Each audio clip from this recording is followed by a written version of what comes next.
I will share the slides again.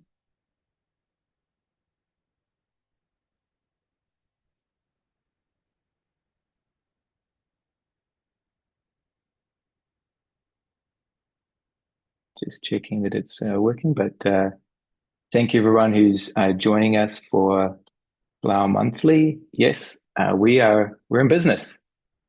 So yeah, welcome everyone. Thanks for joining us. My name is Nicholas Lane. We have got a jam-packed event for you for November.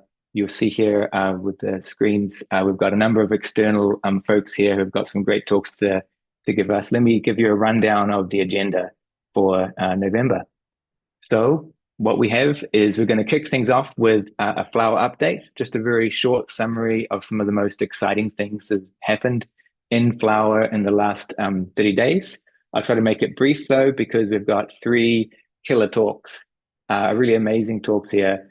We've got Mohammad. He is a member of Flower Labs. He's going to be talking to us about uh, flower intelligence, which is an approach for executing AI models locally that are backed by confidential remote compute. He's going to be sharing with us why this is amazing, how you can get involved, how you can start using it yourselves, giving you some updates on that. Then for our second talk, we have Chong Wang and a number of his teammates.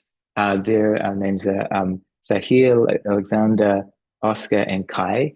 I think I got them all just then. They are from the University of Toronto, primarily, and they're here to talk to us about their winning submission to a hackathon that recently took place. They built on top of Flower, but really put together a really amazing framework for those people working in healthcare to make it nice and accessible, which is something that we're really passionate about at Flower. So it's great to have them with us. And then we're going to close things off with a talk from a student at the University of Cambridge.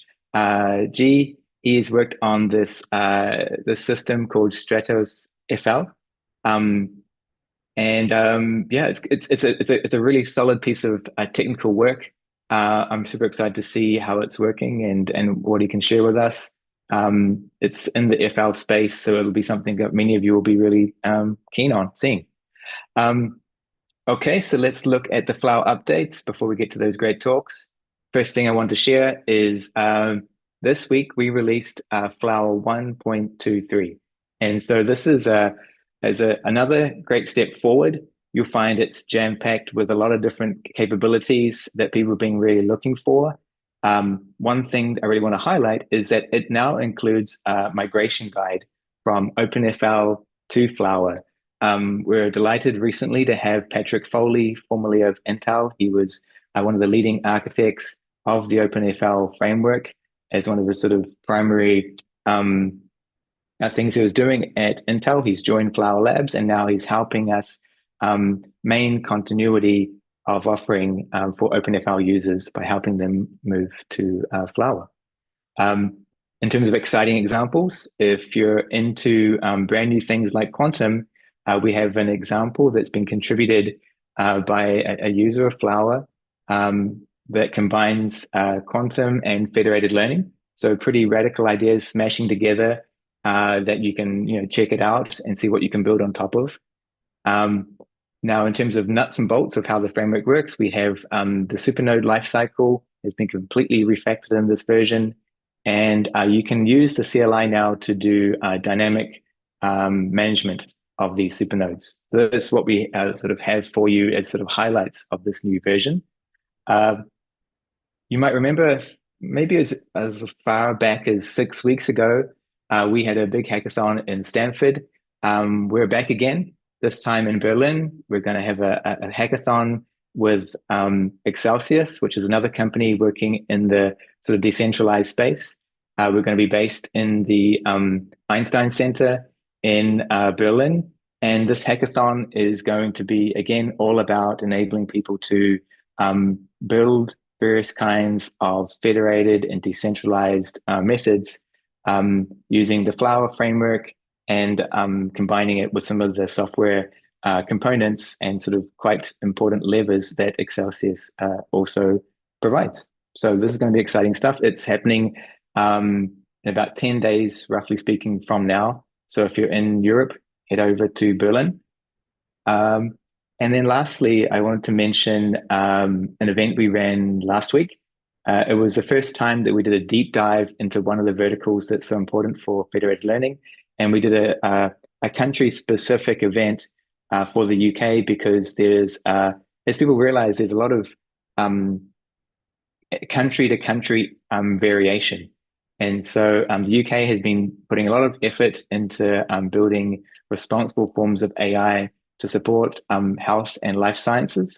Um, we've been working with a lot of folks in that country.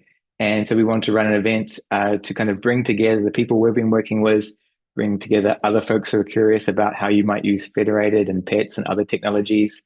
And so we had more than 10 different talks.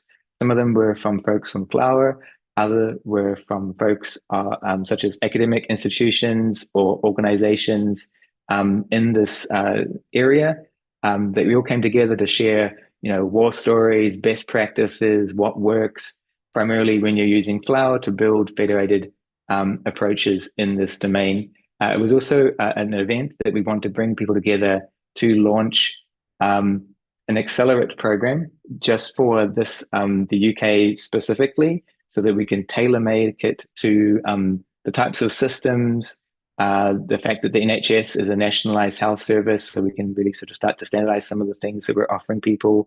And so we can imagine that although this was a UK specific event, we plan to learn from this, see how we can use open source to accelerate adoption of responsible, types of AI in the health domain, and then generalize it across the other countries.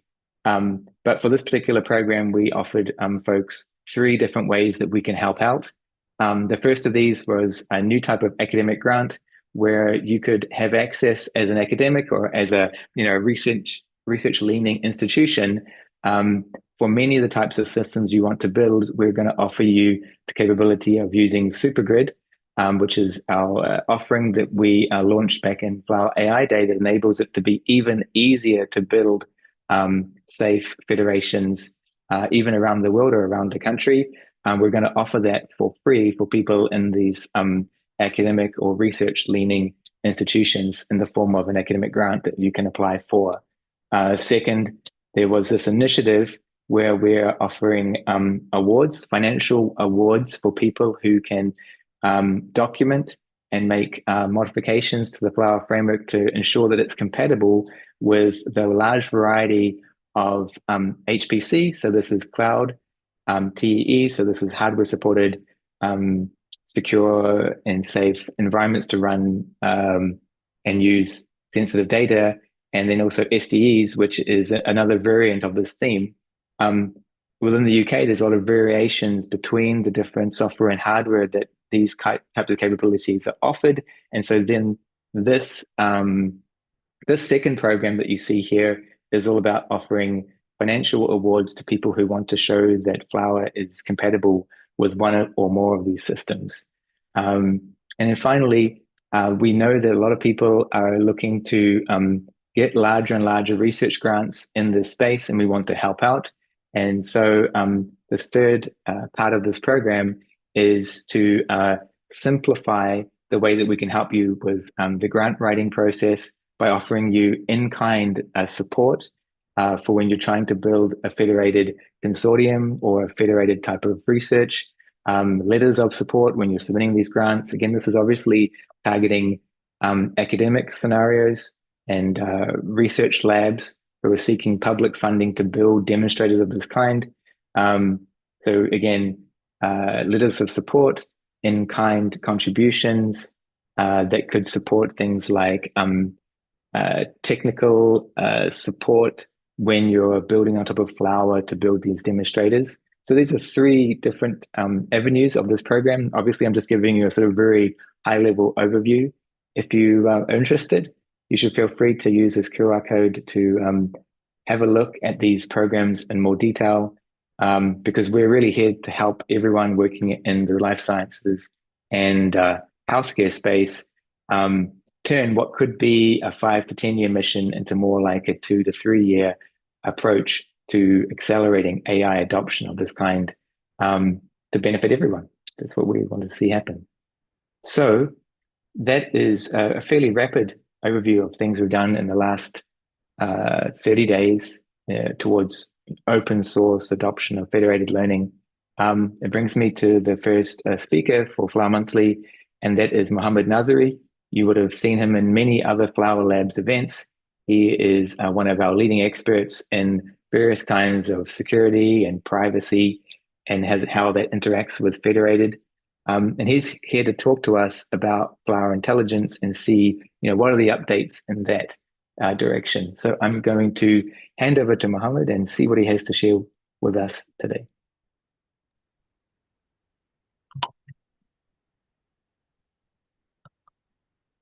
Can you see my screen? Looks perfect. Great. Hi, everyone. I'm Mohammad. I'm a research scientist at Flower Labs. And today I'm going to talk about Flower Intelligence, one of the recent projects at Flower Labs. All right. So I would like to say that the decentralized AI actually leverages a two-phase approach, and it's the training phase and then the inference phase. And I think all the people in this presentation, they're familiar with decentralized and federated learning, where how different entities actually they train a model without sharing data. And essentially, we have different entities with some local data, and then we have a centralized server. The server starts with some random model, communicates that model to those clients. They do the local training, and then they send back the updated models to the server, and the server performs some kind of aggregation and then communicates back the updated model to the entities. And we continue this process until we achieve a converged model. And that is the training and federated learning part. But now, once we have the converged model, actually comes the next challenge. And the challenge is, how do we use the model in practice in a safe, efficient, and scalable way? Because federated learning itself actually resolves some issue and risk for us, where we can avoid any direct access to the local data. And with some privacy enhancing technologies applied, we can make the whole process of federated learning secure and private. And once we have the model, actually, we need to do the inference, but the inference itself comes with some risks. And generally, there are two approaches for performing the inference and deploying a model in a decentralized setting. One is cloud-only inference, and the other is edge-only inference. But the thing is that each of these approaches, they come with some challenges. For example, in cloud inference challenge, we can have the privacy and regulatory constraints, because data actually leaves the client or the entity, and that can cause potential violation of different laws like HIPAA, GDPR, and etc. The other issue is that we might have latency and reliability, because the cloud inference itself introduces a latency, and also those clients and the entities, they need the connection to internet. The other thing is actually the cost and the scalability. The cloud compute itself, it has some costs, and those costs can grow with the usage, and that usage could be the per token, per image, or other metrics pricing. And the last thing is the bandwidth impact, because suppose in a decentralized setting, The clients, they constantly uploading large images for inference or any other type of data to the cloud, and that actually consumes bandwidth and energy. That is about the cloud inference challenges. But on the other side, local only inference also comes with some challenges. For example, the first and the obvious one is the limited computer memory, because there are some certain high complexity models that they need like powerful devices, and some devices they don't have that capacity. The other thing is the update and the maintenance, because when we make the AI models live on the devices and the entities, we also need to update them. And if we only do a local inference and actually cut the communication to the devices, updating them is becoming a challenge itself. And the last one is the collaboration and the federated improvement gaps, because those local entities and devices, they also need to provide some performance feedback into a centralized system so we can improve the model and deploy an updated model to those clients. So the thing is that actually neither solution is sufficient on its own. We cannot rely only on cloud inference or only on local inference. And that's actually where we have introduced Flower Intelligence at Flower Labs. It's an open source on-device AI with confidential remote compute. So Flower Intelligence prioritizes on-device inference for speed, privacy, and offline use. But as I mentioned, there are cases that the device is not powerful enough to run the workload. And in those cases where we need the extra power, Flower Confidential Remote Compute actually steps in as a seamless private extension of the device. And Flower Confidential Remote Compute actually doesn't compromise privacy, security, or performance. So with Flower Intelligence, we can have a hybrid approach of local inference and cloud inference. Flower Intelligence has some SDKs, and they're in TypeScript, JavaScript, Kotlin, and Swift.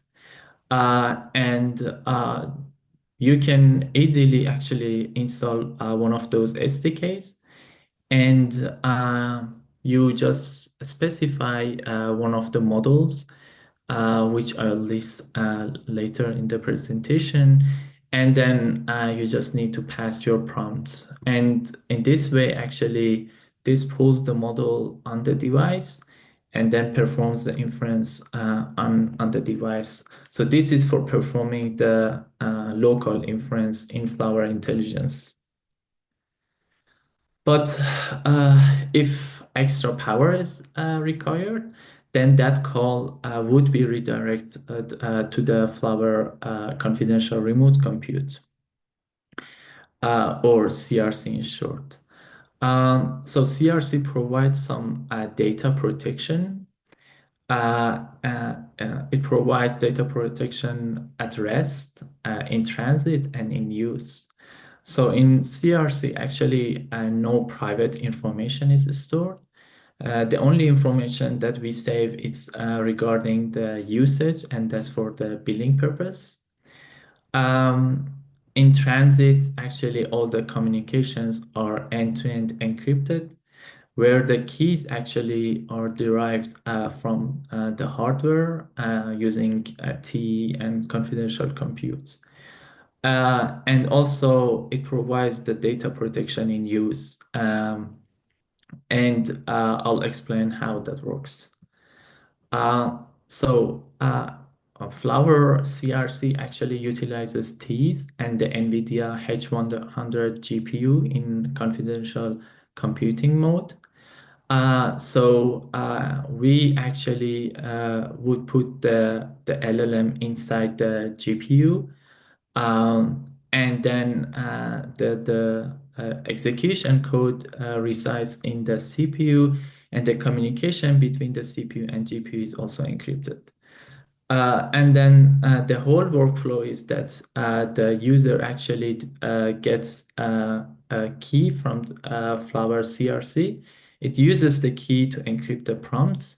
It sends the encrypted prompt to Flower CRC, and the prompt only gets decrypted inside the TE using the private key. So even we at the Flower CRC side, we cannot access the raw prompt. And then it communicates the prompt to the GPU for inference, gets the response again, encrypts the response, and then communicates back the response to the user. And it's only the user that can actually decrypt the response. It provides a TE guarantee that that's the hardware enforced memory isolation, integrity, and confidentiality. And as I mentioned, even against the host level access. And it also provides some attestation functionality for the user. So the clients, they can verify that the inference is running inside the trusted enclave. And they can check this before sending any prompt. And they also get the key through the attestation mechanism. So currently, these are the models that we support in Flower Intelligence. Obviously, those small models like Llama 3.21b that can, I mean, it depends on the device, but you can run that on your laptop probably using one of the SDKs that I mentioned. But for like bigger models like the Qwen 235b, obviously this cannot be loaded on the local lab device like the laptop. And for that, you need to call the confidential remote compute. But there are also some models in between that, depending on the case, you can either do local inference or use the confidential remote compute. So all the documentation for the Flower Intelligence are available. You can check it out using this link. And if you're interested about confidential remote compute, you can scan this QR code, and then you register your interest, and then Flower Labs will contact you to provide you with the infrastructure for deploying the model that you want and helping you with the project. And that concludes my talk. Are there any questions? Thank you, Mohammed. That's a great talk. If those people who are dialed in directly to our webinar view, you could just raise your hands and I'll unmute you, or I'll just be scouting Slack and other places to see where there might be other questions. Let me just see.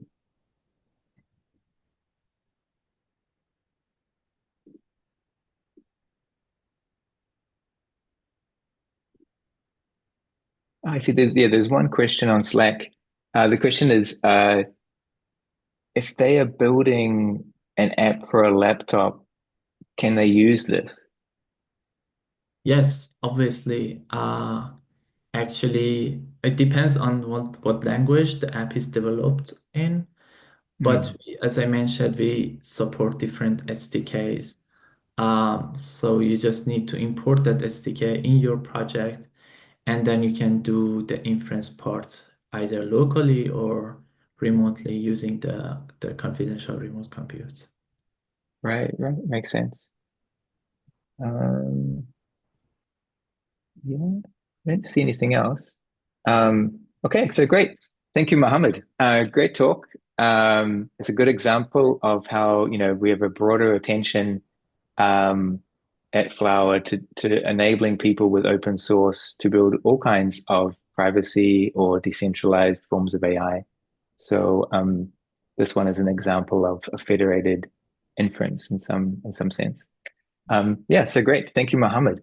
Let me share my slides and we can move on to our next talk.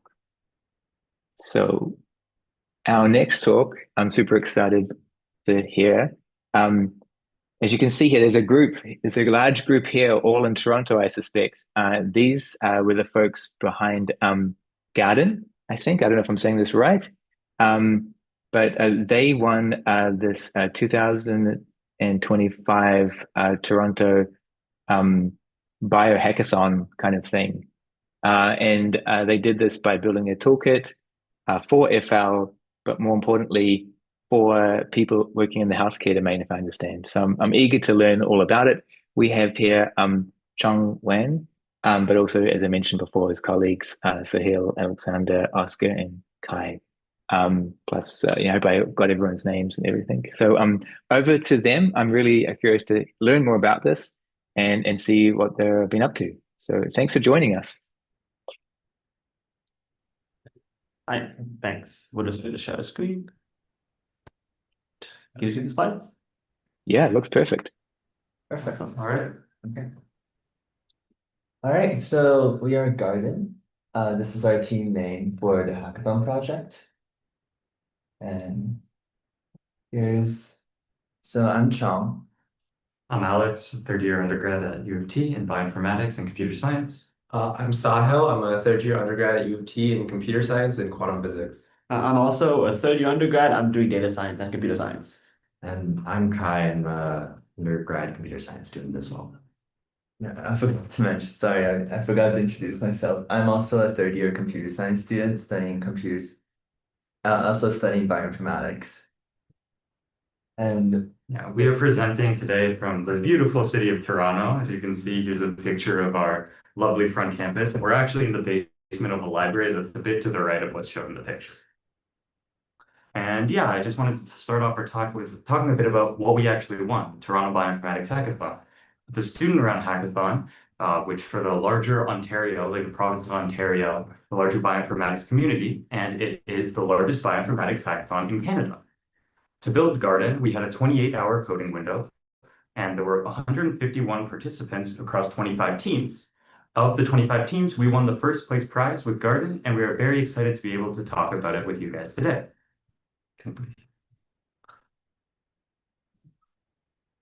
all right, so I would like to introduce why we built this project in the first place.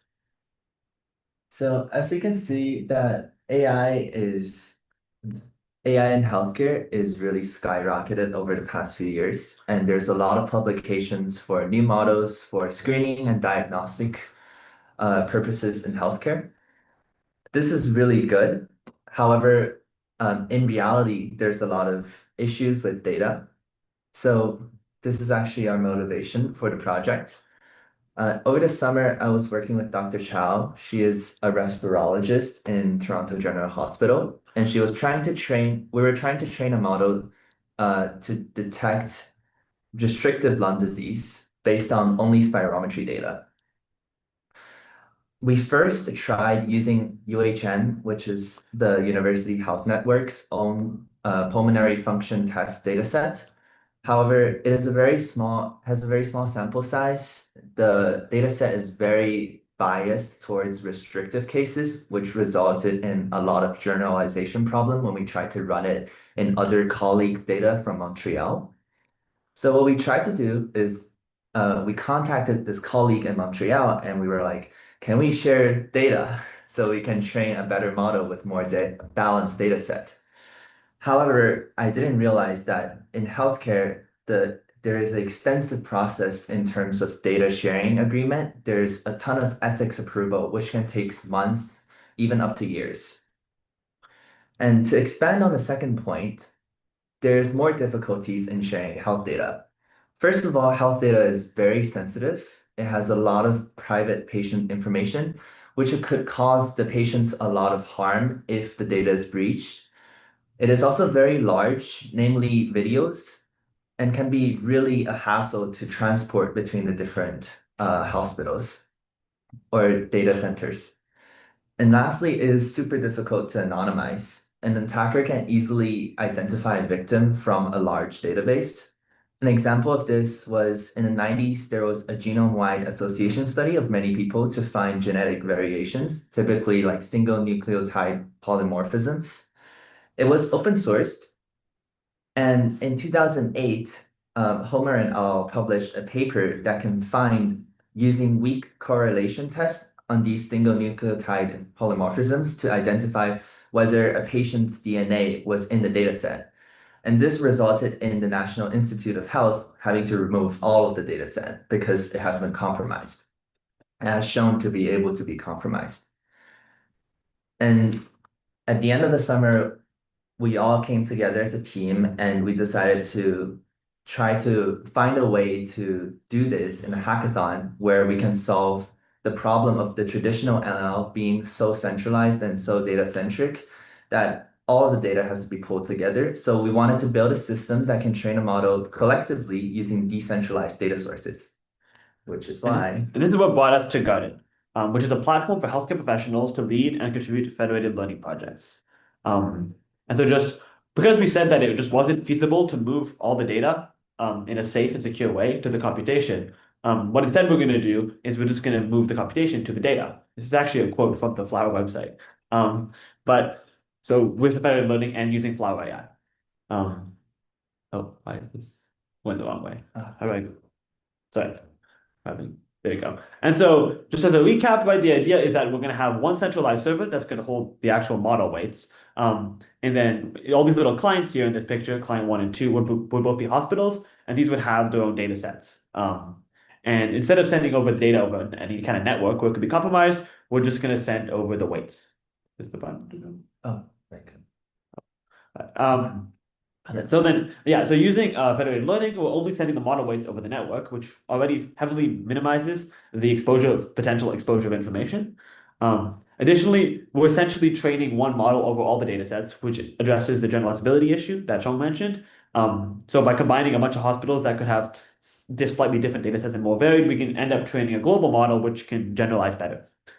And then finally, we also implemented differential privacy on the server end. So by noising the weight slightly, this minimizes the risk of a reconstruction attack or the damage it could do. So to recap, like not only are we not sending the data over, we're only sending the weights. And then furthermore, we're noising the weight so that even if the weights get breached, we can bound the amount of information that an attacker could gain from these weights, which would make a reconstruction attack even less damaging. Yeah, so now that our background has been well established, we're going to move on to talk about what we actually build.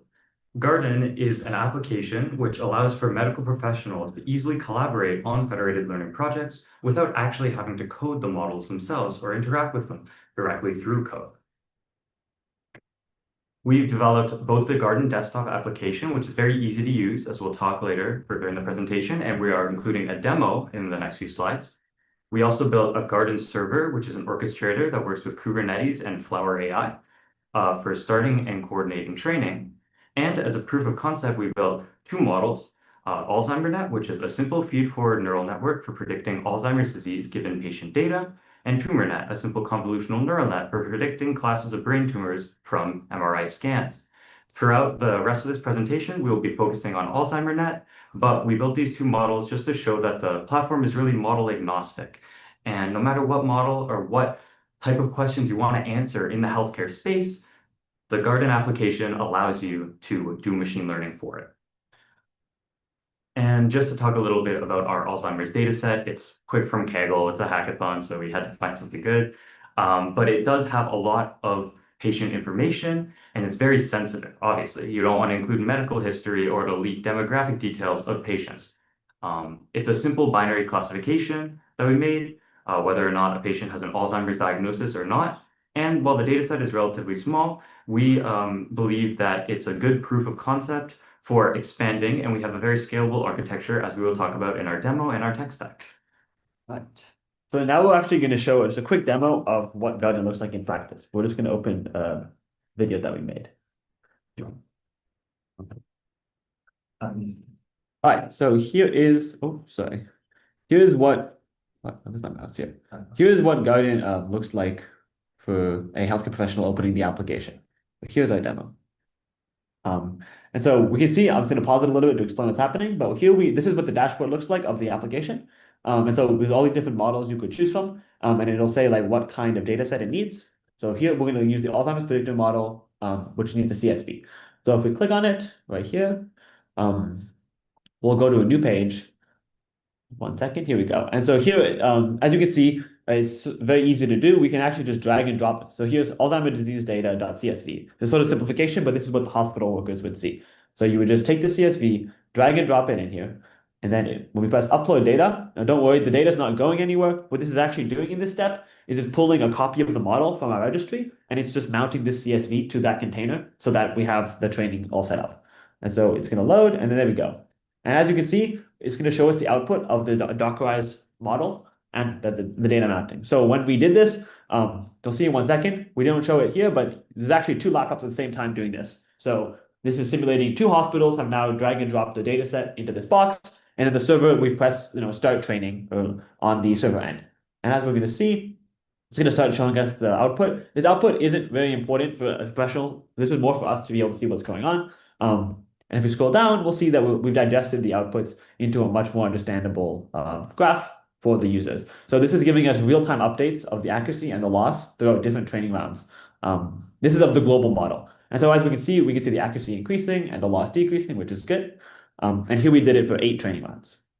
And so in a second, we'll see that it looks like it's about converged, and we can press download model weights at the bottom, because at every step, the server will send out the copy of the global model. And so when we download it, we can just download it into an NPZ file that's zipped here. And yeah. Okay, so that we just showed, this is what it would look like, one federated training of the AlzheimerNet model. So it successfully worked, and we saved it. Now I'll go back to our presentation. All right. And this also shows then that we can reconstruct the model from those weights that I downloaded at the end of the video. So this just shows us how one hospital then would take this file, the weights, reconstruct the model, and then run it on their data set, and it'll present a report of how the model does. So this is the global model applied to one of the data sets. And so what we actually did for this project was we trained the AlzheimerNet model twice. Once centralized ML, which is the traditional way, where we had there's one data set and we trained a model on it. And then once Guardin, we federated it across 2 clients. And so by studying the curves of the loss and the accuracy, we noticed that the centralized ML model converges faster. It attains roughly 82% accuracy by round 4 of training, versus the Guardin model, the federated one, takes a little longer. So we see the slope of the accuracy curve is a little lower.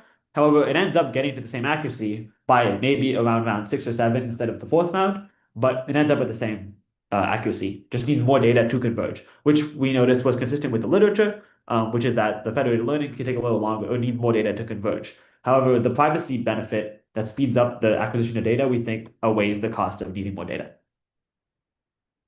As you saw in the demo, we have a bunch of different models that we wrote training scripts for. And the way it works when you select which model you want to federate learning for on the front end is that it actually pulls one of those different images containing our training scripts for either the AlzheimerNet or forget the name of the TumorNet model from our Docker registry, which then runs the FAR client and our PyTorch model and communicates with our Kubernetes hosted FAR AI control plane that coordinates all of the training between all the different clients. And when you actually interact with the app, it is directly communicating with the Docker container that's running locally to get things like the training progress and all the weight updates. So our tech stack and our backend seems pretty complicated, but the entire appeal of our app is that it's super easy for healthcare professionals to use with little CS experience. So the way we accomplish this is for data uploading, we clearly just display the types of data files that our models will accept. And then once they're uploaded, if there's like some formatting issues in the data file, then we indicate that to the healthcare professional, like exactly what's going on. And then here we can also implement maybe some auto formatting to make the data uploading even more seamless. And then once they press the upload data button, we send a command we send a Docker command to retrieve the model weights and then begin training seamlessly.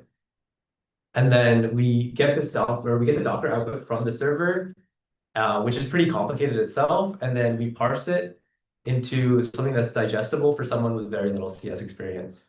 So our complicated Docker output turns into just accuracy and loss graphs, which are simple to read as if the green accuracy graph goes up and the red loss graph goes down, then that means that the model training is going well. And then our app is super portable, like our Electron desktop app. Instead of using a web app, this allows us to ensure that there's no like intermediate server where we have to upload the data. Like everything can be happening, or the entire training process can happen locally, which mitigates any privacy concerns for hospitals because all the data like stays in the institution. And then because it can be built for any OS and then downloaded on GitHub, it removes all the hurdles for institutions to upload their data. All right, and now just to end off our presentation, we'd like to talk about a few future developments that we want to see with the Guardin app in the future. First, we'd like to improve the metrics for many things. First, those being model quality. We want to include more than just, loss and accuracy. We want to include more model metrics and make those communicable with the actual healthcare professionals who are using the app.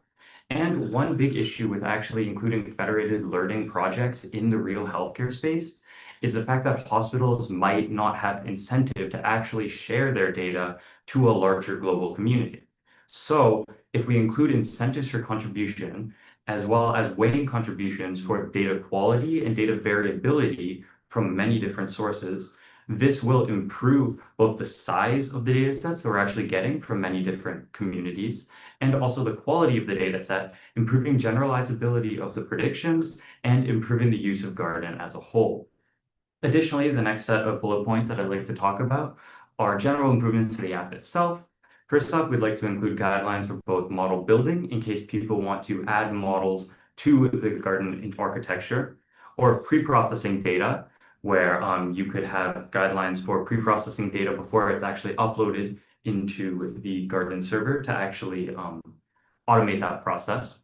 We also have more analytics and progress for model training, as I was mentioning a bit before when I was talking about metrics for model quality. And as Sahil was mentioning before, we have the start of a dataset auto formatting pipeline. But if we include the actual logic to take the files and auto format them, that would make the process a lot more easier for healthcare professionals actually using the application. Another thing we want to add to the model is non-ID detection, which is a big issue in healthcare. If you have different hospitals that are like consistently producing different results for one reason or another, like maybe the machines are different, we want to be able to detect this, at least detect it and ideally correct it on the server end without the client having to do anything. So we can do something like, for instance, dynamically switch strategies as needed. We can, right now we're just using federated average as a strategy, but we could have a case where, for instance, the server will detect batch effects occurring, and then we'll switch to like FedNova, for instance, which is an algorithm to mitigate non-ID-ness of the data. And finally, we'd like to focus on model interpretability, which is a very important point in healthcare settings. Because if you take a prediction from a model and you have no explanation for why it's given that, it's going to be very hard to get healthcare professionals and patients to actually want to use the information that the model is using. One thing that we found in literature are Shapley additive explanation values, which, as cited in the paper that's cited below, have actually been cited in federated learning research in healthcare settings. What SHAP values basically are quickly is they provide a little bit of an explanation for the importance of specific features and why a model would, or or what features a model is looking at in making a prediction. So if this data is, processed and made more clear to healthcare professionals and patients, it could also improve the interpretability of the app. And one final point that we'd like to talk about is that the fact that Chong mentioned that he was doing work at UHN with Dr. Chow. I am also doing research at the Princess Margaret Cancer Center at UHN, which is it's a set of hospitals in Toronto that includes the Toronto General Hospital and Toronto Western Hospital and other research centers, including the Princess Margaret Cancer Research Center. And using our connections at UHN, I'm under Dr. Benjamin Haynes. We are hoping to actually explore use of federated learning in these healthcare spaces. All right, let's use our citations, and thank you, and check out Guardin on GitHub. Yeah, so that's the end of our presentation. Thank you so much for listening. Amazing stuff, guys. Very cool. So yeah, if anyone wants to ask a quick question right now online, feel free to raise your hand if you're in the webinar. I'll keep my eye out. Oh, we do have I see. We have a question, anonymous question. Question is, hey team, absolutely love this project and your roadmap. How long did it take you to build the app? It was a hackathon project. We had 28 hours to code. It took us about 14-ish, but we were doing model training too, and it took a while. The debugging took a bit too, but yeah, everything was able to fit within that 28-hour window. We did get a lot of sleep though. Yes, that is very true. Yeah, I can imagine. Were you first-time Flower users on that event? Yeah. Really? Wow, that's awesome. Far out. Oscar did a lot of reading before the hackathon. We did literature review to actually make sure that we had the points for next steps, what research has actually been done on federated learning in the healthcare space, that sort of thing. Yeah. Awesome. Let me take a look on Slack.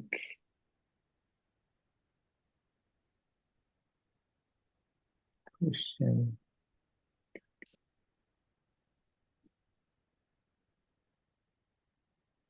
A question is basically saying how can you change the model architecture, I guess, or even just model type? I guess from the view that you showed, it wasn't so obvious about how you might change it.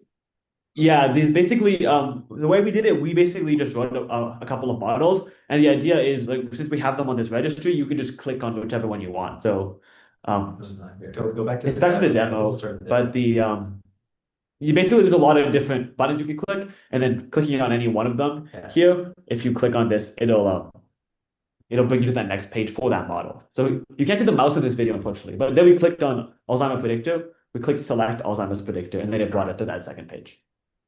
I see. So you pick discrete models where everything everything is already predefined. Yeah, so we're hoping at some point people will contribute their own models to Guardin, and then they'll show up on that page. Oh, very interesting. That's cool. Yeah. Let me see. Oh, another question in the window. There's so many windows. Oh no, we answered this already. Okay, fine. Good. Okay, well, I mean, that's cool. Amazing project, guys. Really impressive. I think everyone should check out Guardin. It's amazing stuff. Oh, great. Thank you so much for the opportunity. Thanks. Yeah, thank you. Great. We will go now to our final talk. Let's see. Oops. Press this button again.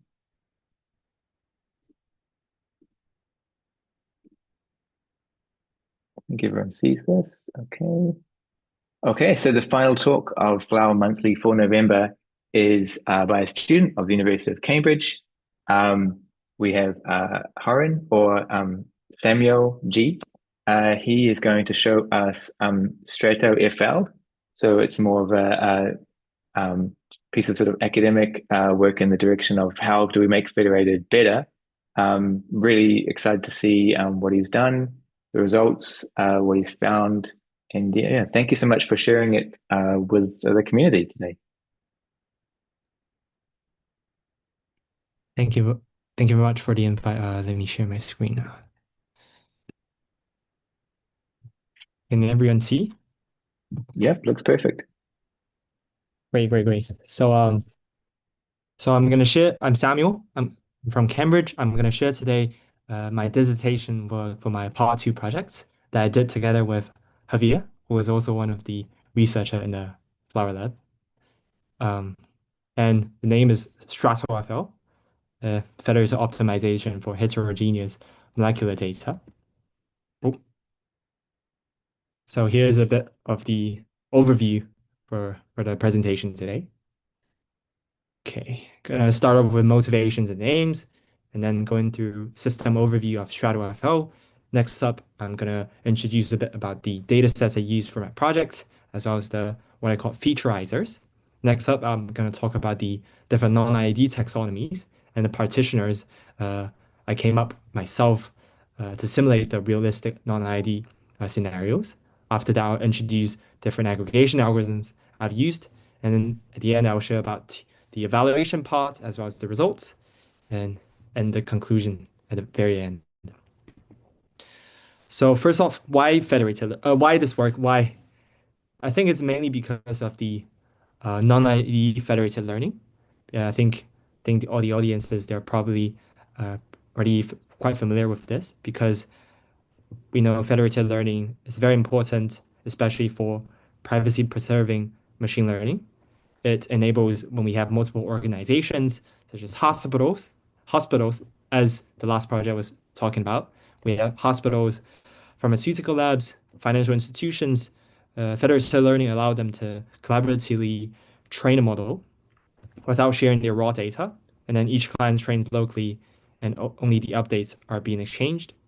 And then I'll say the major issue is that in the real world, the data across different clouds are really ID, independently identical and independently distributed, meaning they're not. So each institution might collect data from different populations using different experiments or under different experimental conditions. So this could be in my specific context of molecular machine learning, this non-idealness could appear in different forms, such as perhaps some labs specialize in small molecules, others in large compounds. Some assays record positive results, others mainly negative. And then so the label distribution, feature distribution, and the quantity of data differs between different institutions. So when this happens, you see that the global model trained across different clients tend to perform poorly compared to centralized case or the ID case. You see scenarios like slower conversions, you have biased updates, or large performance gap between different clients. So essentially, the model could become pretty unfair, where it's good on one of the clients, bad on the other clients. And and then the research objective mainly is to uh, kind of look into the existing gap of federated learning research. When we look at federated learning aggregation algorithm like FedAverage, FedProx, they have been only evaluated on toy data sets like MNIST, which are like artificially created partitions. So which makes it unclear how these different aggregation algorithms perform real life non-IDness. So the central question is, how could the existing aggregation strategies perform under the realistic non-ID molecular data, and how we can systematically benchmark them? And we see on the figure, this is a simple figure of how federated learning performs its overall pipeline. So the project aims are kind of fourfolded. First one is to build the StratoFL, which is a molecular benchmarking frameworks containing different data sets, featureizers, partitioners, models, different strategies. By here, I mean aggregation strategies, and even differential privacy. And then second, to design those realistic non-ID partitioners and to evaluate uh, aggregation strategies across these non-ID settings. I think one of the partitioners was also like already contributed to Flower, so you can actually access this from Flower's code. And then I wish to provide a reproducible evaluation on two molecular tasks, mainly aqueous solubility as well as multi-assay activity classifications. And as an extension, I've integrated DP to assess the privacy utility trade-offs between different aggregation algorithms. Oops, next slide. So here's a high-level diagram of the framework. On the left, I would say everything starts from a YAML configuration files, which defines every component of an experiment, which datasets are we using, which feasorizer are we using, partitioners are we using, and so on, which makes the kind of experiments very reproducible. And then each configuration loads in the molecular modular pipeline, which consists of 5 different key modules. You have data adapter that reads and pre-processes the data sets. And then we have featureizers, which I'm going to introduce in the later slides. We have partitioners that distribute data across different simulated clients. And we have the model aggregation strategy that defines the local training and aggregations. And finally, we have this optional differential privacy wrappers. Okay. So next up, I focus my project mainly on 2 sets of data sets. The first is aqueous solubility, which contains around 16K different molecules. They're all extracted from ChemBio, which is a large bioactivity database that's being widely used in drug discovery space. And then the second data set is what I call multi-assay activity. It's a much larger data set with around 430 K molecules across 281 different tasks.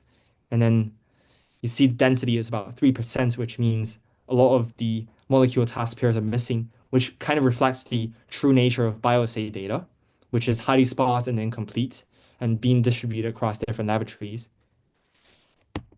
Next up, we have featureizations. So once we have the data, next up is to extract feature from the data. So I think when we consider molecular machine learning, the difference between molecular machine learning and, let's say, traditional machine learning is that for traditional other set of machine learning, you have data sets already popularized with the feature. But most of the time when you're doing predictions on molecules, you actually featureize yourself because each molecules can be represented by this unique representation called Smiles representation that uniquely defines a molecule, saying, okay, what are the atoms in this molecules? What are the bonds in these molecules? So featureization basically converts this information we have into some fixed length vectored for training, for tabular data, for feed-forward neural network, for example. So for tabular representations, each molecules can be encoded into 3 different types of feature. You have descriptors, which are some physiochemical properties of the compounds, such as molecular weight, log P, topological polar surface area, which is kind of specific to the field, and then you have fingerprint, which are binary vectors, also like kind of how specific to the field, how you featureize the data, and etc. So the resulting feature vectors will be fed into, let's say, in this scenario, simple feed-forward neural network. And then we could see the visualizations here, how you transfer from the smile string to the feature vectors you have, and then feed into the model to get the predictions. A different form of featureization, which is kind of more interesting here, is what we have for the graph representation when we're using a graph neural network or message passing neural networks. The incentive here of using graph neural network is because we can think of each molecule as a graph with atoms as the node and bonds edge as the edge of the graph. Therefore, we could incorporate the graph neural network to do predictions of molecular properties like aqueous solubility in this case. And we can see it from the graph that shows an example of the featureizations we have. On the left, bottom left, we see a molecules, and then we have highlighted one of the atoms and one of the bonds and how we featureize them. Yeah. So this is the graph representation featureizations. So after featureizations, let's move on to non-ID that I briefly covered. So we need to define like what kind of non-IDness are there. This table kind of summarizes five main types of non-ideas and federated learning. We have feature distribution skew, where we have each client's input space differs, but the mapping from features to label is being consistent. Similarly, we have label distribution skew, where we have some clients seeing, I would say, the label proportion vary across different clients. Or in the case of accurate solubility predictions, you might see one of the node having labels that's consistently centralized in a specific range. And you have same label, different features, same feature, different labels, and you have quantity skews. So here's the non-ID taxonomy. And then real-world federated learning usually involves multiple of these simultaneously. So in this project, I implemented partitioners targeting each of these types so that we can systematically explore their effect on the effect of non-IDness on the performance degradation, let's say.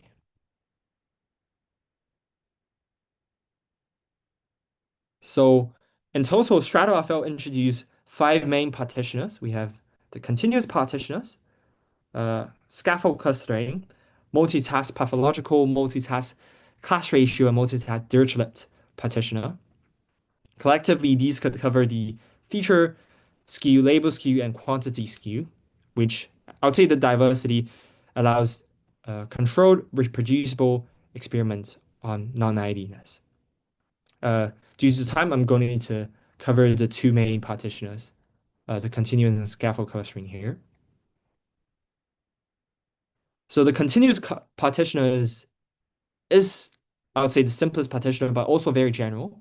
So it introduced the skew by sorting the molecules according to a continuous property, let's say molecular weight or solubility, and then assign continuous segments to different clients. And then the degree of non-IDness is being controlled by this parameter called strictness, which linearly blends the true property values with Gaussian noise. When strictness equals 0, we get IID split, which can be seen from the bottom left graph here. We have 5 different clients. Each of their distribution are pretty not IID. And then when you gradually increase the strictness, you can see increased non-IIDness being introduced. And then at the very end, when strictness equals 1.0, you see all the clients have very, very different distributions in terms when we think of this property. So that's the continuous partitioner. We also have scaffold clustering partitioners, which kind of uses this property of chemistry scaffold, which is the core structure of a molecules, and then do some steps of extracting the scaffold, computing the fingerprint, doing some PCA hierarchical clustering, and then mapping different clusters to the clients. So here are 2 example partitioners for the projects. And then next up, we have different aggregation strategies. So how do we combine updates to from these diverse clients? We use fed average as the baseline, which simply average the model weights and weighted by dataset size. I've also experimented with fedprox, which adds the proximal term in the loss to keep local model close to global ones. I've also experimented with fednova, scaffold, and flit. And this slide kind of gives an implementation overview of kind of having these different strategies in a unified framework. And then at the very end, I kind of summarize what are the main components and what are the actual components I need to implement for these specific strategies. Yep. And then this figure shows how these different strategies integrate within the Flower framework. Flower separates concerns into 3 layers. We have client, server, and strategies. So each aggregation method will plug in at the appropriate layer. For example, I could define a custom optimizer on the client or a new aggregation rule on the server. And then, yeah, this is basically the Flower architecture. And then some specific to the strategies I've implemented. Next up, we do the evaluation overview. So the evaluations aims to answer four core questions. Firstly, how much of the performance degrade when data becomes non-ID? Secondly, to look at which aggregation strategies can mitigate the degradations.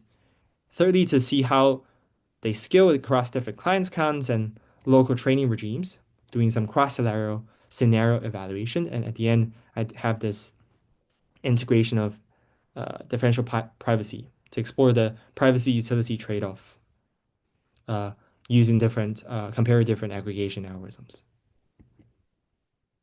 Here's a simplified table that shows the performance degradations under Fed average. We can see in the regression task, if we consider the baseline, the centralized and ID case, they performed pretty similarly. But once we introduce label skew and feature skew, we see degradation in performance. And then we see similar case in the classification tasks using different practitioners.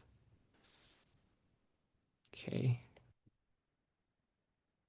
So next up, as I said, I want to objectively measure how heterogeneous each partition is. So I compute several statistical metrics to measure, okay, for example, the Wasserstein distance measures the overall shift in the distribution between clients. We have used KL divergence as well, and then as well as the KS test, which gives us a p-value to indicate whether two distribution differ significantly. Yep. And then here's a visual counterpart to what we have on the last slides, for example. On panel A, we see kind of what kind of non-IVness is being introduced when we use a continuous partitioner with strictness of 0.5. And then in the number B is how we introduce feature skew and quantity skew when we do this scaffold clustering. And the third one is kind of the PCA visualization in 2D of what if we use continuous partitioner bimolecular weight, then in the feature space, how would different clients being seen differently, which is pretty interesting here. And then, so with the non-IDness being quantified, the next step is to test out how different algorithm performs. And I'll have this table on the next slide, so in my dissertation, I've documented in detail like how each performed, but since this is a presentation, I'm gonna this is a summary across different partition tasks. We see for regression tasks, scaffold dominates in most feature skew cases, and then FedNova flit also performed decently. For the multi-asset classification task, FedNova and scaffold alternate as the top performers depending on the class ratio, for example. And then this concludes the part to compare how different aggregation algorithms can help mitigate the non-IDness. Next up is to look at factors besides other than just pure, let's say, performance accuracy, but other issues, for example, the convergence and stability, which kind of illustrates different convergence behavior when I use different uh, aggregation strategies. On the left, we have the feature skew being created here. On the right, we have the label skew being created here. And we could compare to see, okay, well, how fast are different aggregation algorithms making this convergence be? And how stable are they? Another thing I compared is how these algorithms scale as the number of clients increase. I've tested from 10 clients to 20 clients to 40 clients, which I think as expected, we see the performance generally decline as stable as data become more fragmented. And then in this case, scaffold maintains as the highest R square value and exhibit the least degradations. And then another one is fairness, which is pretty interesting. So does every client benefit equally? So here I assess per client performance distributions over the final 20 rounds of the training, which means um, if I look back on the training process and I evaluate the global model on, let's say, the each of the clients' data, how does the performance differs across different clients? I mean, in the ideal scenario, we want to train a global model that's equally good for every client. So every client can apply this model to their own data sets, and it's being better than they training only on their local models. And then I think if we consider fairness under different non-ID scenarios and ID scenarios, we see scaffold performing better than Fed average. And then as the last step of the evaluations, I evaluated the how differential privacy interacts with these aggregation algorithms. Actually, thanks to Mohammad, when I was doing the project, I've asked several questions to Mohammad, and he was able to help me. So here we applied a server-side DP using adaptive clipping and Gaussian noise, and then to test different privacy budgets. Lower budget absolute means stronger privacy with more no noise. And as expected, we see all models degrade with stricter privacy, but I would say the degrees varies. I would say if we can see across all different practitioners, ID, scaffold feature skew, and continuous label skew, the scaffold algorithm consistently achieve the highest utility. In this case, is the lowest loss. And then that's kind of the conclusion for the privacy utility trade-off section. I've also, to verify these differences aren't just like random verifications, done some statistical tests showing comparing this distribution of results across different algorithms. Okay. And then kind of to conclude, here are the lessons learned for the projects. First, the conclusion, there's no one-size-fits-all algorithms. So each strategy has its strength for specific data regimes. For example, when we consider extreme imbalance, FatProx might be more superior. FatNova was also superior when we consider moderate skew and scaffold for feature-driven non-IDness. Secondly, I would say the way we split the data matters enormously. Artificial ID partitions can give misleading conclusions, and then chemistry meaningful partitions like the scaffold partitioners I introduced in the property-based splits, they reveal behaviors invisible in the standard benchmark, like historical papers. And then thirdly, the result is scaffold consistently preserve the best performance under the differential privacy scenario.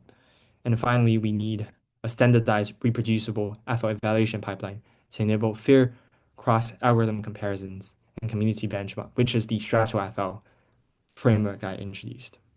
So yep, that's concludes my presentation. Thank you, everyone. Yeah, wonderful. Very complete piece of work, this one. Very interesting. Let's just see if we've got any questions. But anyone on the call, feel free if you want to ask questions, just go for it, really. I'll just check around.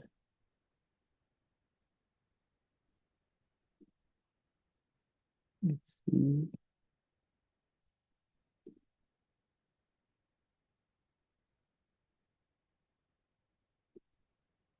There's this one from Slack saying most FL is done on things like SIFAR 10.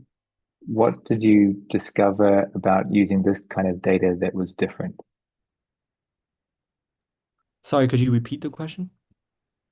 The person's asking, they're making a connection to the fact that most of the results out there are based on data sets like SIFAR 10, I guess data sets of that kind, whereas this data set is quite different. So because of that difference, what did you kind of observe? I know you had lessons learned slide, but like what were some things that jumped out to you about how FL is different under this type of data?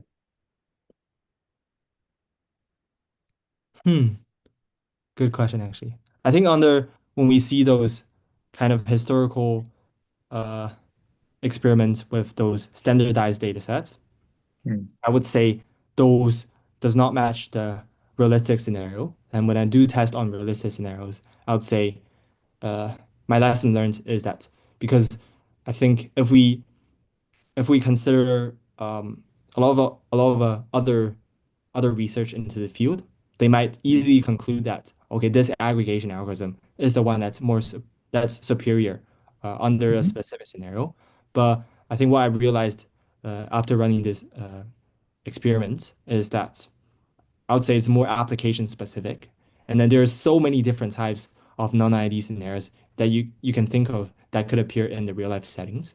So I would say in the actual world when we are actually kind of implementing stuff and actually using uh, the federated learning, and it's better that we consider all sorts of different aggregation algorithms, and we might find one that's kind of most suitable for this specific setting. Okay, cool. I guess conventional wisdom is things like FedProx does pretty well under non-IDness, and FedAverage does, generally pretty well on many settings. Like it's a pretty, sometimes even a hard baseline to beat, depending on how you evaluate. So I guess you're saying that there's no consistency though. You kind of maybe would you say that kind of consistency that people might have as an intuition is a bit wrong? That I like wouldn't say it's you wrong, really actually. Actually, okay. the thing you just mentioned, I think it's correct. I think That's which is correct. also consistent with my experiments. I think under non-ID settings, Yeah, FedProx almost always better than FedAverage in my case. yeah, So I makes think sense. Yeah, I wasn't really saying that.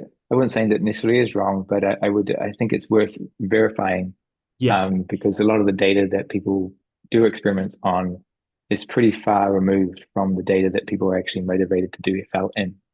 yeah. So it's interesting. Cool. Let me see what else I can find in here.